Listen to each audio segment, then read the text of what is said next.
महाराष्ट्र आणि मध्य प्रदेश राज्याच्या सीमेवर असलेल्या चाळीसटापरी आणि भिंगारा या गावाकडे चाललो आहे भीषण पाणी टंचाईचं वास्तव दाखवण्यासाठी. हा अजूनही सिंगलच रोड आहे, पूर्वी रोड नव्हता हा. तिकडे चाललो आहे. स्थानिक मित्राला राधेश्याम याला फोन केला. त्याला म्हटलं बाबा तू पोच, तो जळगाव जामोदला होता. तो पोचला आणि भिंगाऱ्यात पोचल्यानंतर मग आम्हाला चाळीसटापरीकडे जायचं होतं, कारण की गाडी म्हणजे आपली 4 व्हीलर भिंगाऱ्यापर्यंत जाऊ शकते. आतापर्यंत या गावाला यायला रस्ता सुद्धा नव्हता. आता हा रस्ता झाला एका वर्षापूर्वी भिंगाऱ्यापर्यंत. म्हणजे आम्ही आता सध्या भिंगाऱ्यात आहोत आणि भिंगाऱ्यातून आम्ही राधेश्याम दादासोबत आम्ही चाललोय चाळीसटापरीला. रस्ता बघायचा का? असे रस्ते आहेत. इकडे 2 व्हीलरच जाते आणि ती पण फक्त उन्हाळ्यात. पावसाळ्यात खराब असतो हा रोड. म्हणजे 3 महिने गाड्या बंद राहते सर. गाड्या बंद असतात. डायरेक्ट गाड्या बंद राहते. आमच्याकडे बहुतांश भिंगारालाच राहतं 2 व्हीलर.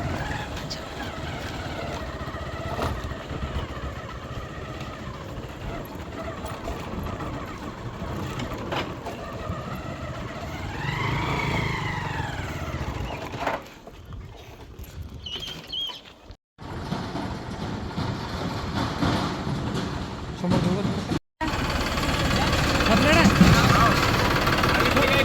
कोणी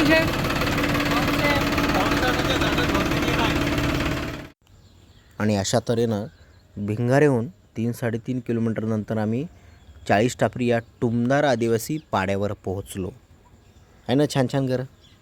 परंतु इथं कोणत्या सुविधा नाहीत, लाईट नाहीत, पाणी नाहीत. पण आज आपण पाण्याची बातमी करायला आलेलो आहे. मी म्हटलं ड्रोन सोडून, आणि ड्रोनमधून मला दृश्य दिसली की एक छोटीशी पायवाट आहे आणि त्या पायवाटून महिला डोक्यावर हंडे घेऊन येत आहेत. म्हटलं जवळपास कुठेतरी असेल, पण हे जवळपास तब्बल 2 किलोमीटर आहे. आणि या भर उन्हात 40 डिग्री सेल्सिअसच्या तापमानात या महिला एवढ्या दूर पाणी आणत आहेत. या गावच्या महिला जिथून पाणी भरतात त्या ठिकाणी आम्ही चाललो आहे आता. राधेश्याम बाबा मला तिकडे घेऊन चालले. इथून किती दूर जावं लागेल आपल्याला? इथून 2 किलोमीटर. इथून 2 किलोमीटर पायी जावं लागेल, जिथून महिला पाणी आणतात या गावामध्ये. 2-2 हंडे, 2 ते 3 हंडे. 2 ते 3 हंडे एका महिलेच्या डोक्यावर असतो तो हंडा.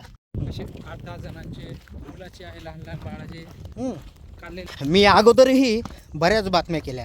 मला आठवतं पाण्याच्या बातमीहून एका गावात गेलो होतो. तिथल्या एका आजीनं मला हापशी हापसायला लावली होती. तो हातातलं चुनाळू बाजूला ठेव म्हणे. म्हणजे बूम होता माझ्या हातात. ते चुनाळू म्हणजे ते तंबाखूची चुन्याची डब्बी असते की नाही, ते बाजूला ठेव म्हणे. मला हापसून दे म्हणे हंडाभर. आज आठवण आली. पण हे त्यापेक्षाही खतरनाक आहे. म्हणजे आपण म्हणतो बघा हापशी होती, इथं हापशी नाही आहे. हापशीसुद्धा नाही आहे. आपण म्हणतो भारत खूप समोर गेला आहे, विकसित होतो आहे, इतक्या बिलियनची ट्रिलियनची इकॉनॉमी होते. आणि इकडं बघा अवघड आहे फार. ज्या ठिकाणाहून त्या महिला पाणी भरतात ना, त्या ठिकाण सातपुड्याच्या पर्वतरांगेत असे बरेच ठिकाण आहे जिथं छोटे छोटे झरे आहेत अजूनही पाणी बऱ्यापैकी. हे दाखवतो तुम्हाला. आणि या ठिकाणाहून त्या बायका ज्या आहेत, त्या महिला मुली त्या ठिकाणाहून पाणी भरतात. बघा काय सोय हो पाण्याची इथं. काही दादा असं भरतात, असे पाय वर वर, खालची पाय खाली होऊन जातं डायरेक्ट. असे असं ना, जर रोखलं समजा तर डायरेक्ट खाली. अवघड परिस्थिती. अशी व्यवस्था. किती मुलं पडलेले, किती बाया पडलेले खाली. हो, असे म्हणजे निसटलं की खाली जाते. काही लोकांना डोक्याला मार लागलेला आहे. गावापासून 2 किलोमीटर दूर पायी चालत यायचं आणि अशा धोकादायक पद्धतीनं हे पाणी यांना काढावं लागतं. बघा तुम्हीच. आणि खरी मेहनत इथून पुढे बघताय का. 2 हंडे डोक्यावर आणि आता त्या घाट चढतील वरती. खडतर रस्ता, पायवाटे, आणि साधीसुधी नाही, खराब पायवाटे आणि चढ आहे. आपल्याला साधं चालता येणार नाही. हे हंडे घेऊन चालतायत. 1 किलोमीटर वरती चढावं लागतं यांना. आणि पुढे नंतर 1 किलोमीटर गाव. म्हणजे असे 2 किलोमीटर जाणं आणि 2 किलोमीटर येणं.